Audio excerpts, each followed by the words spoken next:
I'm Gene. And I'm Dave.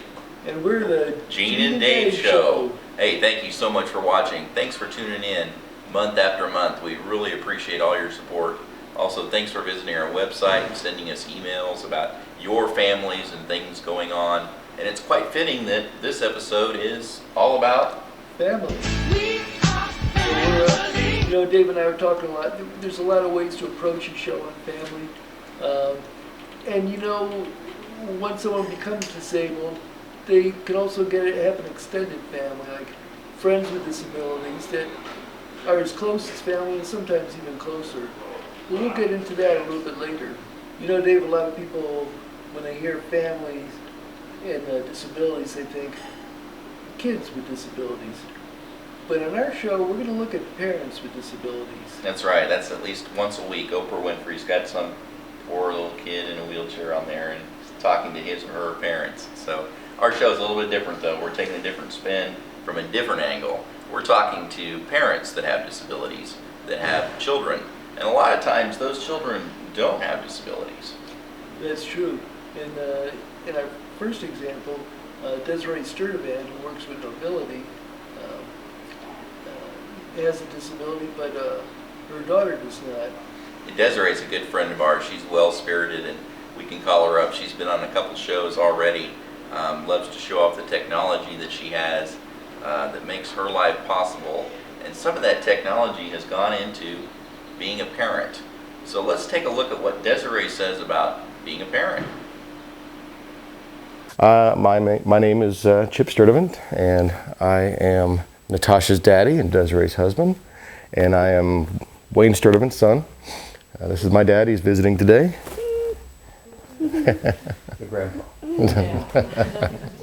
We actually met in church when we were 14, and we were at church, and I had no idea how to do sighted guide at this point. I just met Desiree that day, and so I actually had my arms around her, kind of steering her like this. And we were going into the parking lot. I was taking her out to her parents' car, and there was a giant puddle, and I didn't know how to interact with her to tell her, there's a puddle and you want to step over this, so I picked her up and carried her over the puddle. Oh, didn't tell me he was going to pick me up. Yeah. And then I called her up when we were about 15, and I said, hey, you want to go out with me? And she said, where? And then we were friends through most of high school, and then we met back up in college after she had been over in France and Italy visiting friends and family, and came back to talk about the trip, and then we just kind of clicked off again, and we got married in 99. So almost 12 years now. I guess it was my senior year, and we hadn't been dating for a while. We were still friends, and we had the opportunity to have Dairy Queen together, and I got my favorite beverage at the time was a root beer freeze. And I decided to show Desiree how thick the root beer freeze was by turning it upside down and holding it there for a second so she could feel that the consistency of the beverage was such that it wouldn't come out of the cup. It did. It came out of the cup, all over the table, all over her.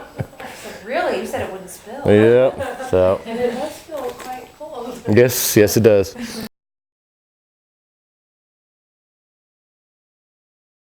I worked up until I had her, and then I decided that I wanted to stay home to be with her, just because I wanted to enjoy every minute that I could of her growing up.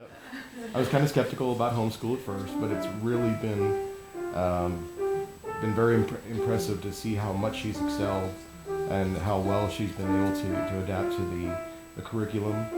And Desiree is, of course, a great teacher and very dedicated to the cause for obvious reasons.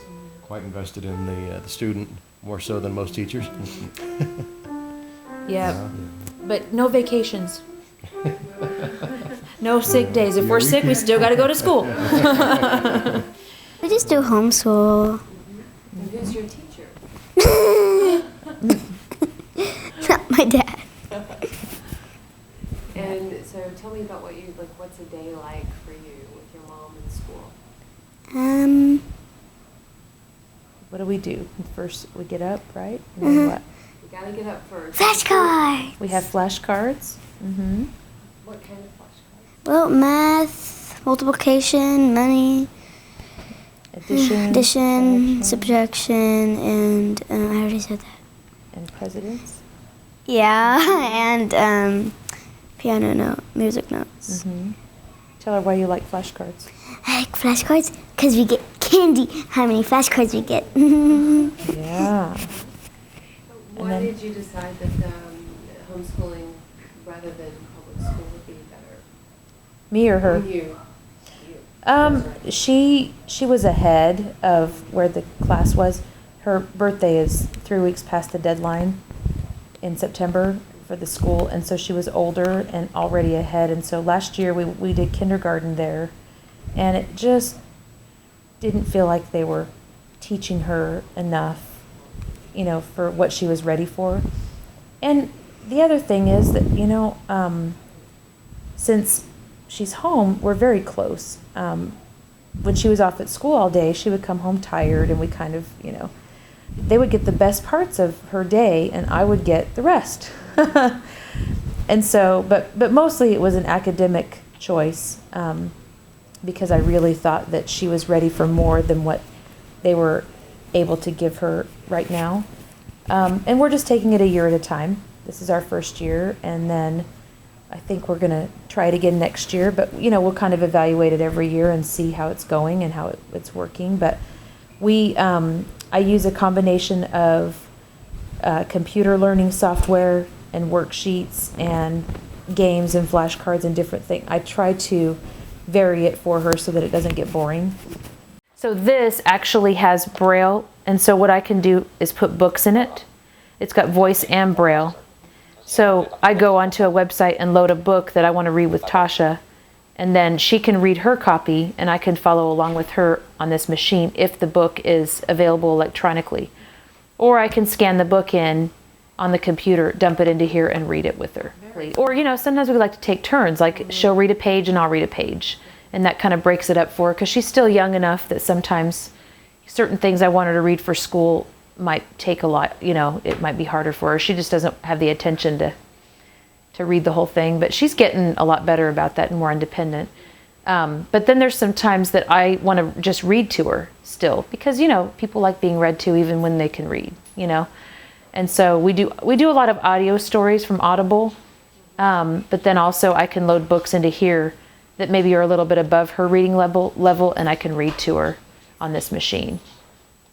So yeah, this machine and then my iPhone, those are kind of the main machines that really have been, and the computer, of course, that really have been a big help in raising her and just taking care of things around the house. I do all the bills and all of the financial stuff, you know.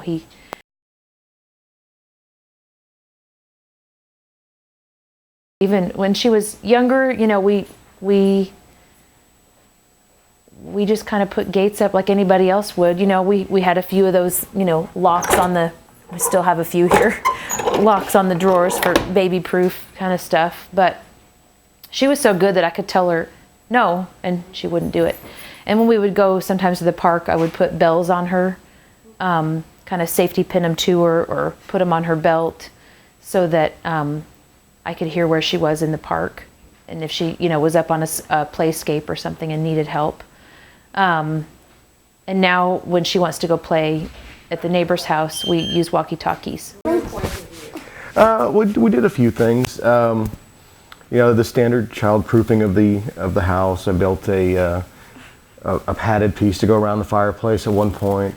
We did put in the motion sensors in here because one of the concerns was we were afraid that we didn't want to have the baby in the dark all the time. So we set up motion sensors on both sides of this room where the lights would come on when we would walk in, and then to save energy and money, it would turn off when we're not in here. We made several modifications. We went through what, 3 strollers, hon? 4?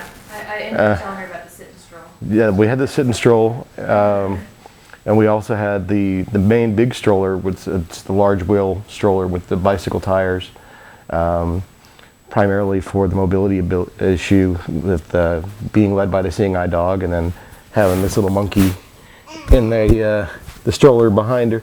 And that got it around really good because we have trails in the neighborhood that make a traditional stroller a little bit difficult to haul backwards across gravel and rocks and stuff. Let's see, everything else we did pretty much standard. We had the backpacks and the little papooses and sanitizing everything and do everything you do when you bring home a baby. And then we've been doing school now, as you were showing off, huh? Yeah, I'm a full-time student, full-time employee, full-time dad. So we do what we got to do, don't we? What are you studying? Computer science. About 4 years into a 2-year degree at this point, so we're getting through. It's just one of those things that should have been done when we were younger. We did want to talk about technology specifically for parenting, and that was really cool that she said she could download books from the internet so she could read them to Tasha. And I mean, she uses technology quite a bit in parenting. Yeah, and it doesn't have to be just, we talked about it in our technology episode, things that are electric or plug in. But one of the greatest things I thought of when she was talking about it were the bells that she put on her shoes when she was just a toddler. Yeah, just a way to be able to find her and locate where she was. She could tell, how far away from her she was, or if she was getting near to any danger by being able to listen to the bells on her shoes. And she thought it was cool too. She thought it was fun to have bells on her shoes. So Yeah, the kid didn't know it was a tracking device. That's right. Little GPS for her. Well, moving on to another family, some other friends of ours, Laura and Adam, they both have a disability, and they have a lovely child, Madeline, who does not have a disability. And this is quite a different take on parenting, but take a look, and we hope you enjoy it.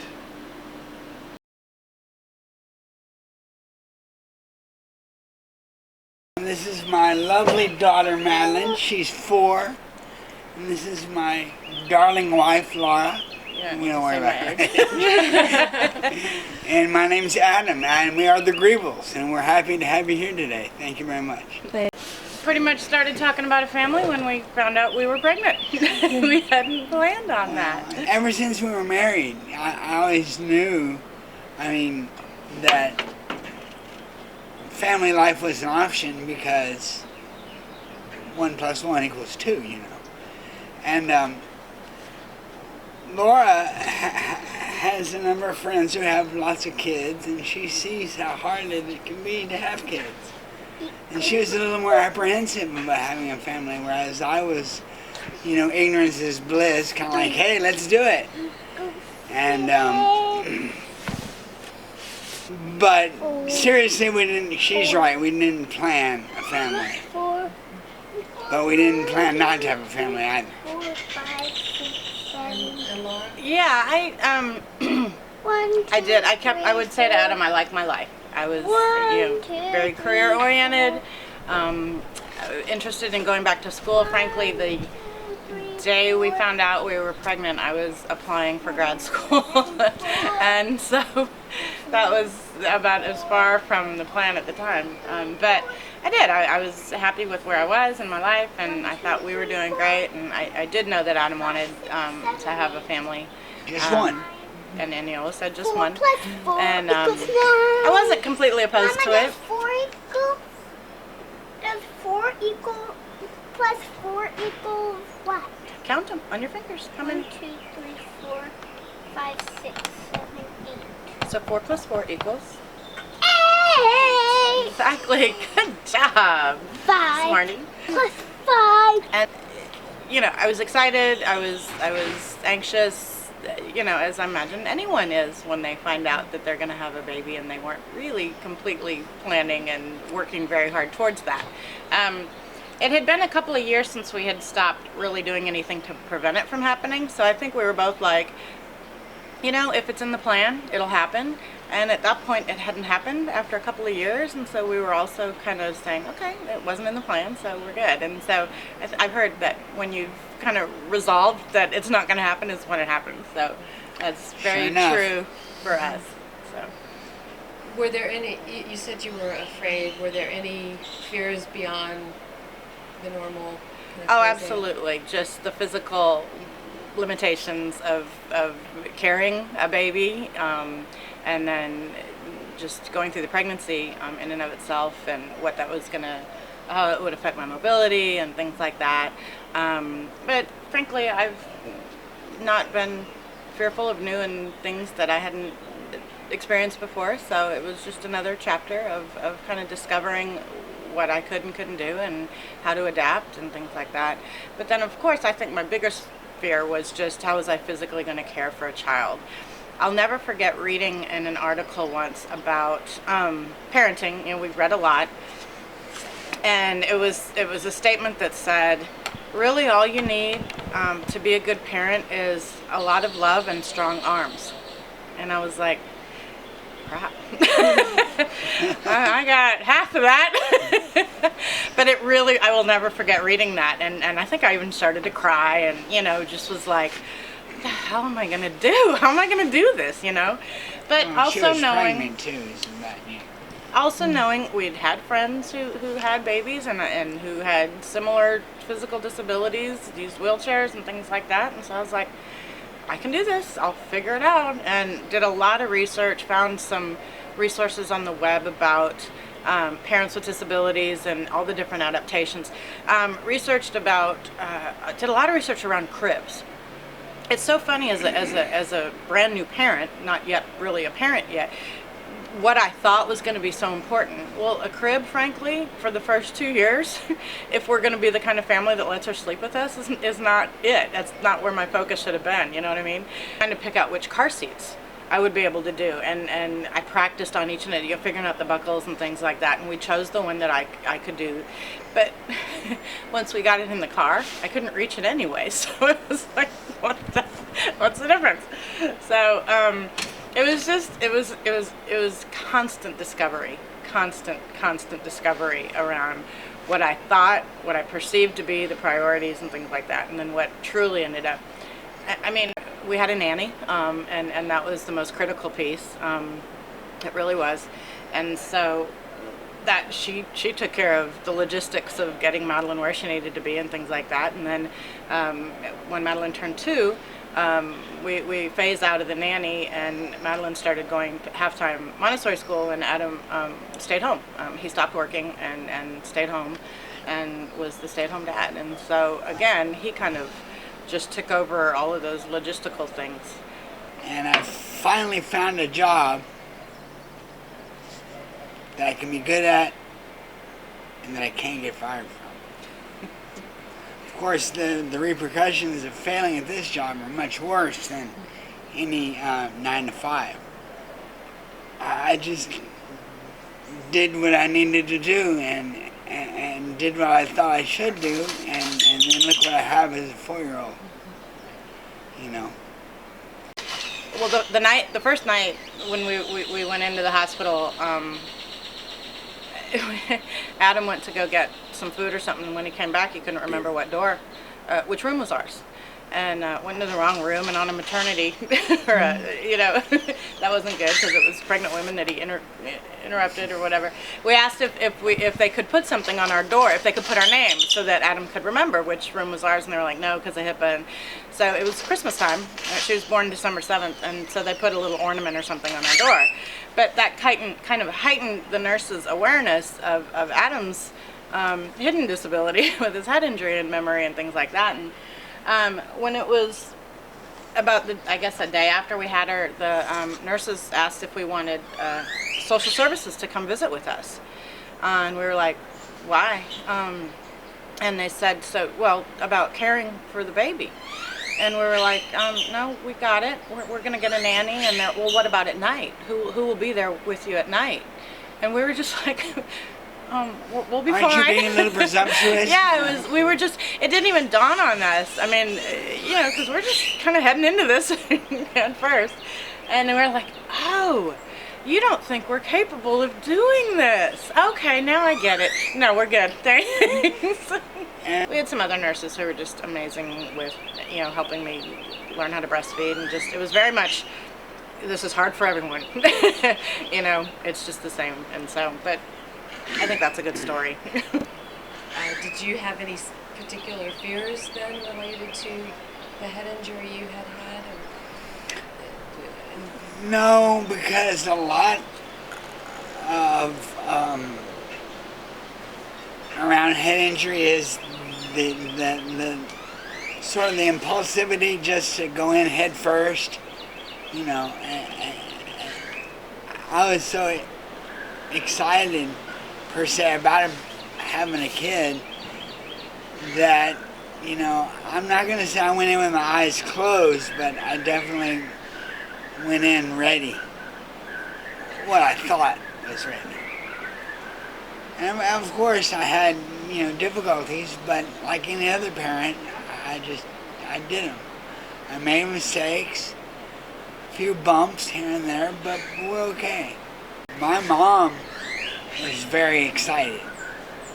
But again, I think mom's not head injured, but we have that in common. I would say your mom was a little more apprehensive, maybe, because... I called my mom the day I found out I was pregnant, and I'll never forget, and I said, meet me for lunch, and we did, and she was just, as my mother very much is, very pragmatic. Well, have you scheduled a doctor appointment? And that's the first thing you got to do, and was just, okay, here we go. I mean, literally, didn't skip a beat. Certainly, I think on the inside, terrified, but didn't want me to see that because I think I was showing enough fear for both of us, frankly. And so, but I remember that conversation about, how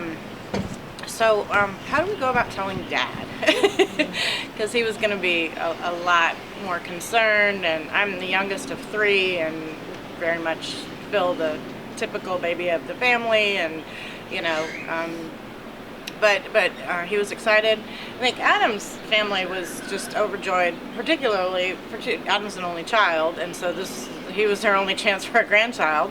And I think after his head injury, they probably kind of kissed that goodbye. I think my parents never thought I would have a child either, and so, but they were all very happy and very supportive. So I would say in terms of adaptations, it was very much as we went along with as things came up, because again, everything I anticipated I was kind of wrong about, and so I kind of stopped doing that. Because I didn't know, we'd never raised a kid before, so every single situation was new to us. It was hard for us to anticipate what we were going to be challenged by and what we would have to accommodate or adapt. Yeah. When she was a baby, we had actually built-in shelves all against that wall, and we had converted one of them into the changing table, because most of the changing tables were not a good height for me. And this is another example of where all these plans we made in anticipation of accommodating my changing her, doing diapers, bathing and stuff, and not really me having very little understanding of whether or not I'd be able to do that. So we did all these things, and then it turned out I really couldn't do it anyway.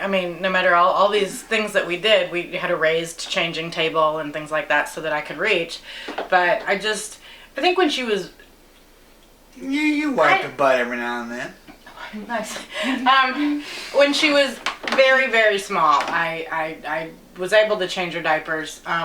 But the minute she got pretty, wiggly and things like that, not so much. I couldn't do it. Can I tell a story when you left her on the changing table? We were one night, I'll never forget, Adam was in here changing her, and I was in the living room watching TV, and he comes and sits down next to me and starts watching TV, and I'm like, where's Madeline? And he's like, shit. And you know, it was one of those, she could have fallen off. She could have rolled off the chain. You know, it was just one of those. I came in and she was just like, dude, She was just laying there.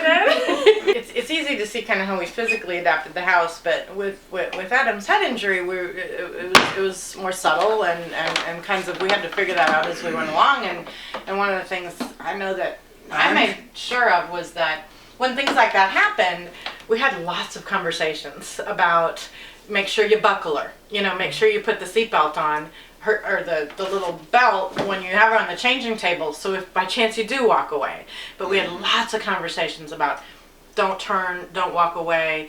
And I think something that resonated with you is if there was ever room for interpretation or that a different circumstance might call for a different reaction, is we'd call things rules, and we were like, it's just a rule.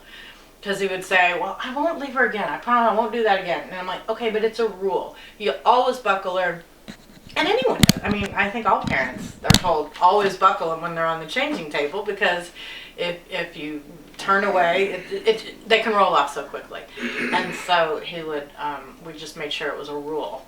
We phased out of the nanny while Adam kind of was entering into the primary care role, and spent a lot of time with Madeline and Iwa together. So he did a lot of observation to make sure he kind of understood what kind of, because Iwa was so incredibly attentive, and her being deaf made it all that much more. Made it even kind of that dynamic of she, like, even when Madeline would nap, Iwa would stay in the room with her, because if she woke up and cried, Iwa wouldn't be able to hear her, you know. And Iwa raised 3 kids, but at Iwa's house she had blinking alarms and things like that, and so she didn't have that here. I think at one point she did bring it though, didn't she bring something? We had our monitors. And oh yeah, we had them, and that would light up if there was a sound from the nursery. So What a great story, Gene.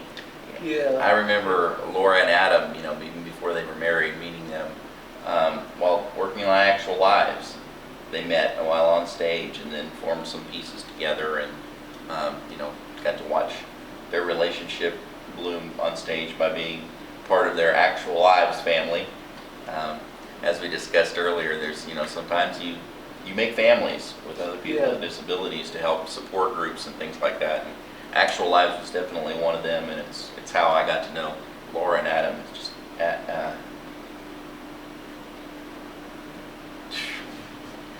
there went that train of thought. Well, yeah, there was our Actual Lives family, and then there's our Adapt family.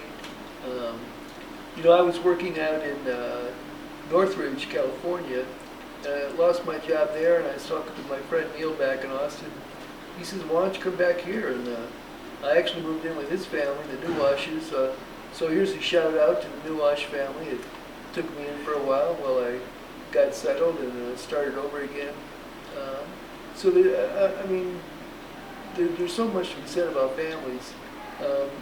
I know when, you know, I broke my neck when I was 17, and my family was very supportive, but you know, I couldn't see staying at home. I didn't want them to feel like, you know, it was incumbent upon them to be home all the time to help me out. So, you know, that was one of the reasons I left Cleveland. But it's just great to have family support. And, you know, on the subject of families, there was a family rally in March at the Capitol, and we interviewed Denise Sunlightner at the rally, her and her son Maverick, who you'll see in a second here. But first, let's take a little look at the footage of the rally, and we have a soundbite by Linda Litzinger. I think I'm pronouncing that right. That's right. Who works with Parents to Parents of Texas. This is Amy Litzinger. And this is Linda Litzinger. And this is about Texas Families Unite Day. Many families who have children with disabilities came to the Capitol. Some brought attendants, some brought therapists. All are concerned about the proposed cuts to services that are needed in order to remain in the community. And so we came from many different agencies and nonprofits and grassroots organizations in order to have a rally in front of the Capitol and to go in and call on not only our own legislators, but to call on key committee members within the legislature. And so that's what we did. Thanks, Gerard. Thank you. You know, and I want to thank you all for coming out here today. And I've been watching you folks in line too. And I want to thank you for coming because, you know, we're all on the same page here. We don't want cuts to health and human services. You don't want cuts to schools. There don't need to be cuts to anything. There are options, okay? My son Maverick and I are here because we support community-based services for people with disabilities. And wanted to just share some of our thoughts from the family perspective. My husband and I, we did our best to take care of Maverick on our own before he was on a Medicaid waiver. We did a lot of tag teaming, taking care of him. Unfortunately, because of that, he wasn't able to participate in a lot of activities, and his big sister Ava lots of times had to fend for herself when she should have had her parents support. Now that we have these services, just having the attendance supports gives Maverick so much more freedom to participate in his community. I don't know, especially now that Maverick is 15 years old and he's gotten very strong, I don't know that we would be able to support him in his community like we were able to get away with it when he was 5 years old and he was 40 pounds, and we were able to manage some of his needs better than we definitely could be now that he's over 80 pounds and he's very strong, and plus he's 15, he doesn't want to be hanging out with his parents all the time. That doesn't make sense. When Maverick was born, when he was about a year and a half old is when we realized that he was having some developmental delays, and he was diagnosed with Angelman syndrome when he was about 4 years old. One of the things, bye Bob, one of the biggest challenges for me, and I think for other parents, when my son was diagnosed with Angelman syndrome, was to start to have a look at maybe some of my own prejudices toward people with disabilities or biases or preconceived ideas. When I was in school, there were no children with disabilities. That didn't happen until 1975. I never saw a child with a disability in my schools that I was attending. Maverick was essentially the first person who I had ever known that had a disability. And I began to realize that there's probably some of my own prejudices toward people with disabilities that may be affecting the way I'm raising my son. One of the times that this became apparent to me was when I went to the ice skating rink with my daughter and with Maverick, and what I did was I let my daughter go ice skating, and my son and I, we just sat and we watched. And that's kind of what I thought. Well, we're just going to sit and watch. And then another parent came up to me and said, you know, I think I could take him in his chair out onto the ice, and he would probably have a good time. And I was so grateful for that man. I think it's important for parents. I don't really hear about parents and family members talking about that quite as much in their advocacy. Just be thinking about themselves where maybe they're holding their kids back with maybe some of their own prejudices. Yeah, that was a great day, and of course the DAPT was out there. They're at every function. Yeah, that's right. But it was good to meet Denise and talk to her about the services that are so important to families out there that have kids with disabilities. It was encouraging to see so many people that cared. I just wish our legislators didn't have to make a choice and cut services. Wish they would look at a revenue stream instead. But, well, who am I? That's right. I'm just a taxpayer. I became part of another family when I was in college. Became really close friends with a lot of folks at college who I'm still in contact with today, and they're as close, maybe even closer than some of my real family members. And you can never say enough about good friends or family. But I'm sure you got some folks out there. You have your own stories. Would love to hear about you. Be sure to send those letters to either Gene or Dave at thegeneanddaveshow.com, and we'll post them on our website. Doesn't say Dave will post you. You know, Dave, a lot of folks have been asking about our t-shirts. Well, our fans can now get a t-shirt from our website. Dave put a link up there. You just go to that link and order a t-shirt directly from that. And at a bargain basement price of $25 mailed to you. Hey, what could be better? That's right, Gene. Now you can be as cool as us. Well, at least look as cool as us. Dave, actually, you've got some stories about your family.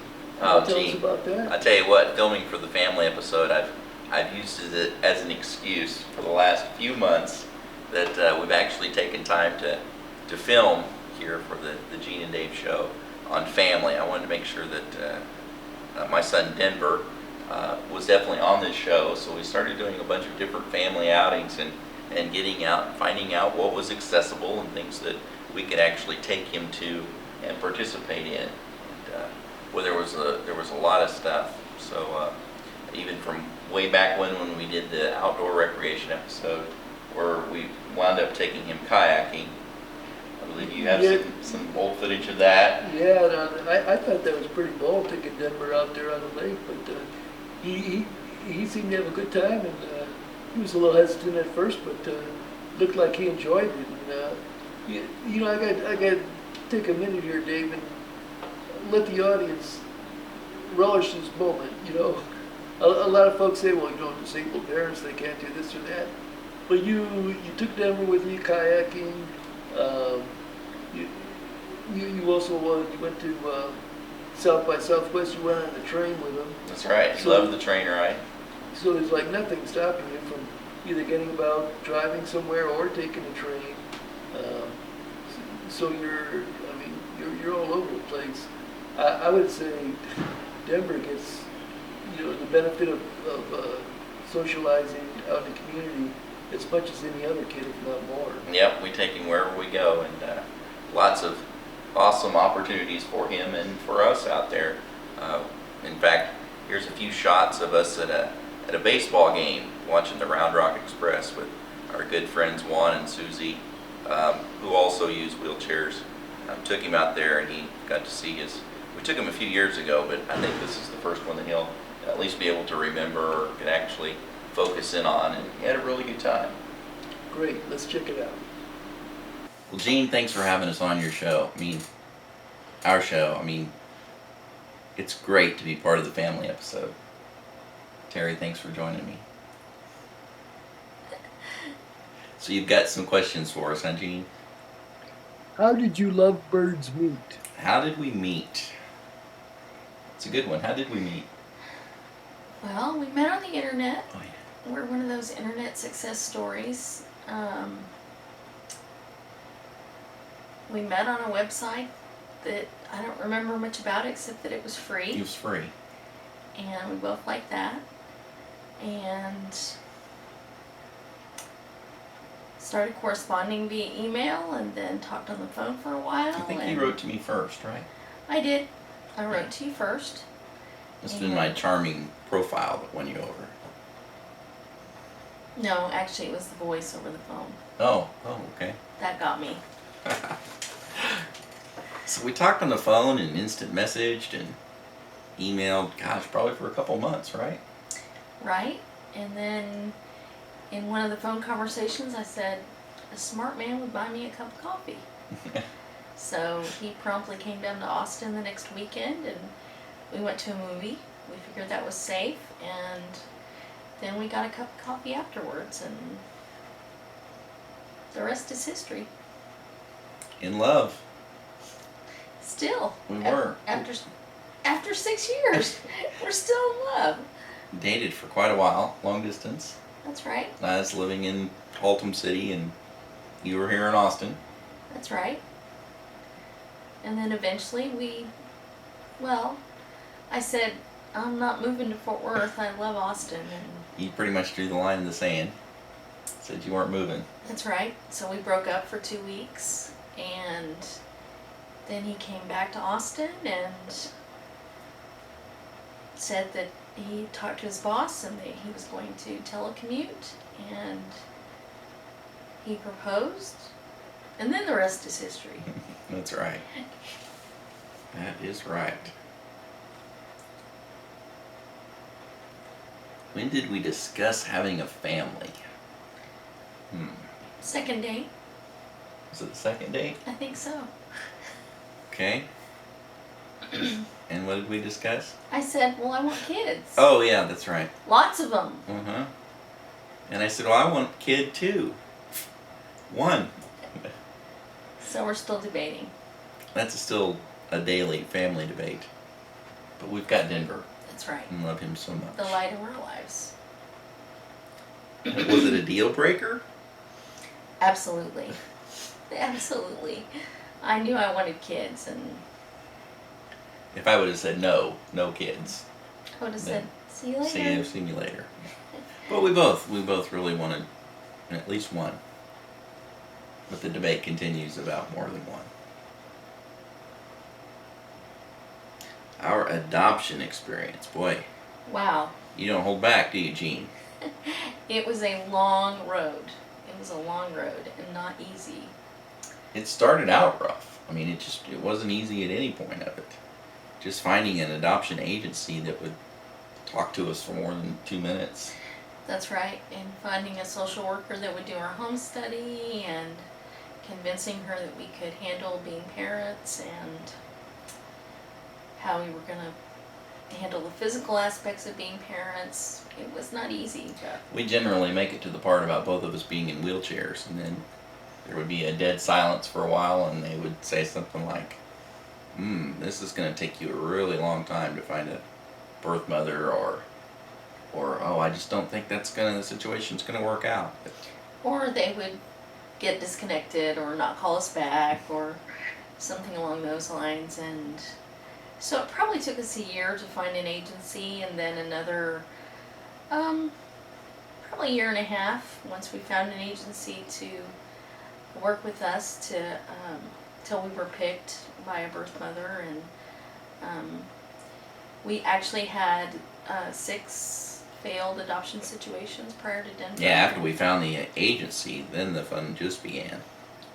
Talking to birth mothers and birth mothers that were planning futures for their children and trying to find the perfect adopted family. A lot of them just wouldn't talk to us, and then the few that did, it was hard, and it was really hard. I know it's hard for any birth mother that places her child for adoption. But it was really hard. We would go in and we met a few of them face to face, and there was one particular incident where we showed her pictures of the crib that we were going to modify. Right. And Showed her pictures of the she started crying and left the room and said, I can't do this, I can't take it, I don't need to know how you're going to raise a baby. And we went into it with the mindset that, we have to show these birth mothers that we can do it, that we can accomplish this. But after about a year, and on the 6th one, was probably the most difficult. It was. A birth mother had picked us, and we had bonded with her throughout her pregnancy, and we were ready to. You talked to her on the phone almost daily. Right. Or texted. She liked to text. For about 4 months, and then we went to the hospital, and she had the baby, and I spent a couple of nights in the hospital with the baby, and then at the very last minute, the birth father wouldn't sign, and she backed out, and so we were left with an empty car seat, and bound and determined at that point that we were done. We didn't want kids. We were just gonna be selfish and travel a lot or something. And that was around Thanksgiving. In fact, I think she went into labor on, it was Thanksgiving Day when we got the call. We That's were just right. sitting down to have our Thanksgiving turkey. So a couple of weeks after that, we were just really numb. And then we got a phone call just right before Christmas from the adoption agency that said, I've got another birth mother for you. She keeps going back to your profile, and she's really impressed. We've told her about your story, and she doesn't really want to meet the adopted parents. Doesn't want to see the baby, just it's going to be really hard for her, so she doesn't want to meet them or really know anything about them. Even though it was going to be an open adoption, she didn't want any information other than who we were. So we got in the car and we drove to New Braunfels with our car seat and our pastor, and New Year's Eve. right, it was New Year's Eve day, and we got there, and at the very last minute the birth family decided that they did want to meet us, and so we met them briefly and exchanged pleasantries and talked a little bit about our lives and how much we wanted this and how grateful we were. And she handed me Denver and she kissed him goodbye, and her and the birth father left, and we were parents. We drove home, and I remember coming in that New Year's Eve night with all the fireworks around us from the neighboring houses, and just what a joy it was. It felt like a party was being thrown for Denver's coming home that night. Yeah, we've had a lot of community support. Our friends, our neighbors, Our church. the attendants that we hire. We have to make sure that they're all on board with us having a family and having a son.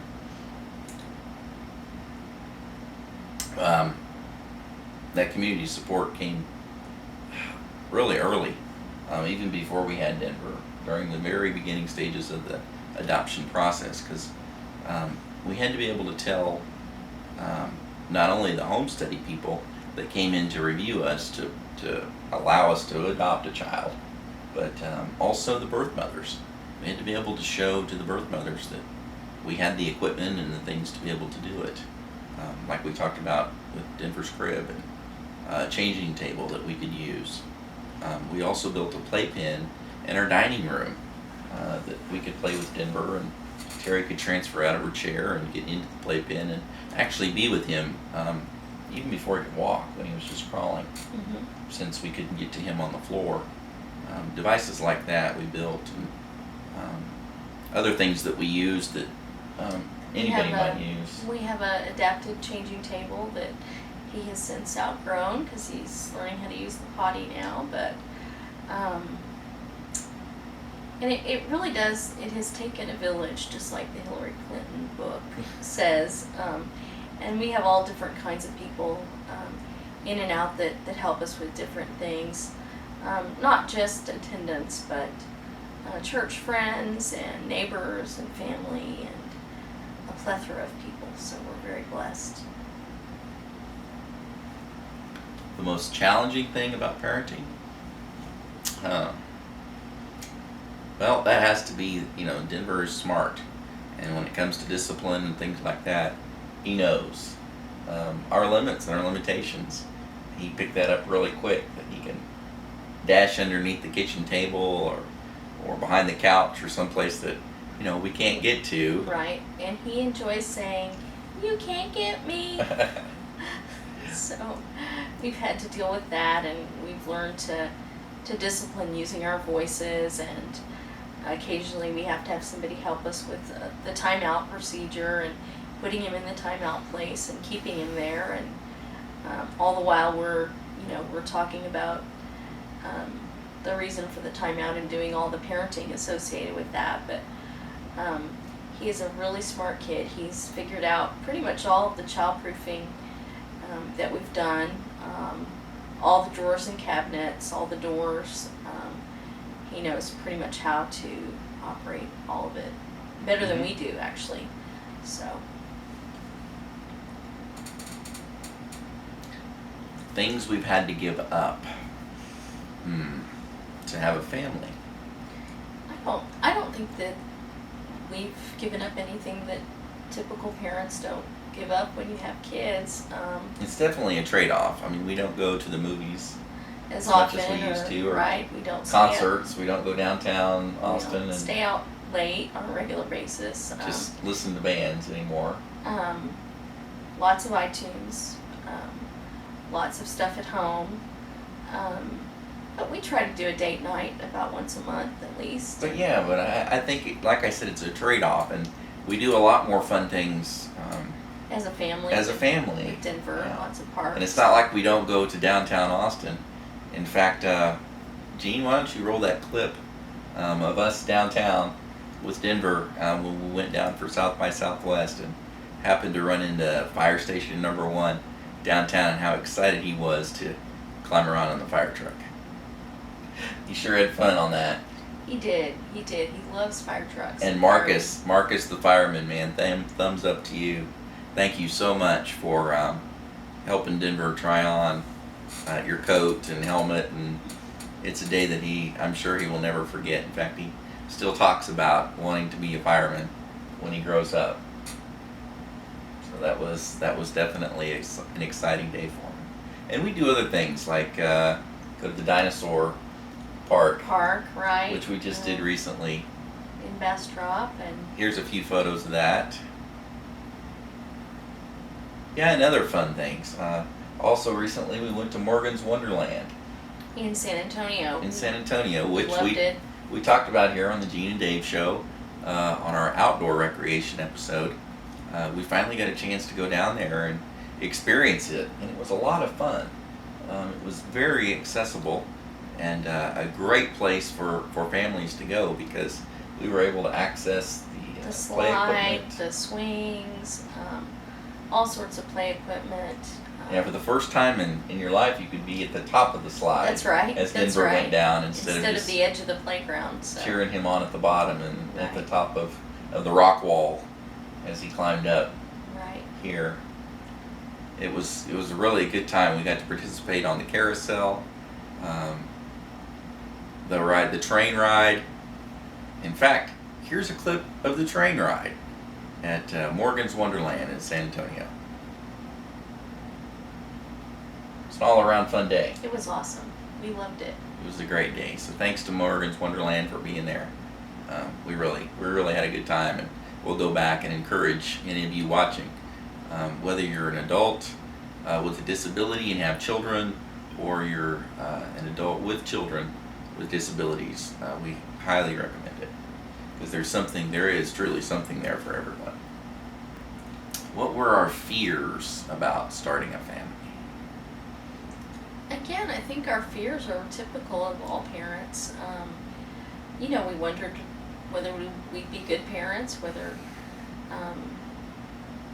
he would respond to us, and Yeah, but there was always something there. We always found some type of equipment or some type of way around it. Like, a lot of times we were fearful that when Denver was small, when he sat on my lap, that if we hit a bump or something, he might fall out because he couldn't hold himself up quite yet. Or, so we love to take the dog for walks and take Denver with us. So we found this vest called a Baby Bee Airborne vest that you use on airplanes. And I think Denver wore that vest almost every day for the first year and a half of his life, 2 years of his life, as he sat on my lap.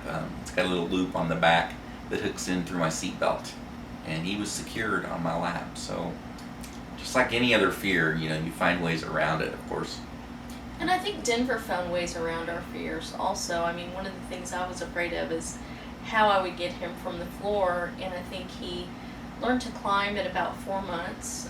He learned to climb before he learned to crawl, before he learned to walk, of course, and he would climb up to me, to my footrest, and then I would lift him up and ride him around on my armrest or on my knee, and he's pretty much adapted to what we are able to do, and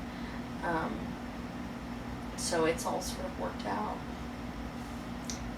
I mean, I think our fears are greater of, when he turns 16 and he's towering over us and Yeah, that's our next fear, says, right? Mom, I'm taking the car, and I have to say, no, you're not taking the car. Because he is a tall boy, and I'm sure he'll be a tall adult as well. Ugh, that's fearful, just thinking about him growing up sometimes. One day at a time, one day at a time. Dave, there's a lot of information on the internet right now about families and disabilities. And one great site that our crack research team found was Family Network TV You'll see all kinds of stories on families with one or more members of the family with disabilities on there. Another website that Terry and I used when we were first planning our family and we're starting out was throughtheLookingGlass.com. We'll actually put that down here at the bottom of the screen. Another great website to go to. And if you're into reading books, a book that we read that was very inspiring and really held true to our story. As Terry and I read it, we thought, wow, this is us. And the name of that book is The Question of David. Question of David. Yeah, it's about the Jacobson family who actually adopt a little boy. And both of them are in wheelchairs, coincidentally. Wow. So, and I've even friended Neil, the father, on Facebook and talked to him a few times after we read the book. And it really helped Terry and I to be inspired and let us know that we could do it, that we could be parents. Well, that's fantastic. And we have a lot of resources listed on our webpage.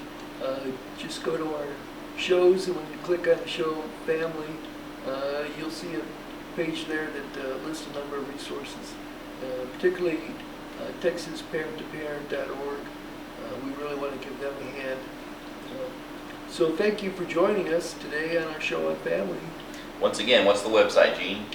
www.thegeneanddaveshow.com. You can find out more information about this show, buy these really cool t-shirts, or send us an email and let us know what you think of the show, or maybe even a possible future show idea. Let us know. We'd love to hear from you. We're also available for parties. Take care.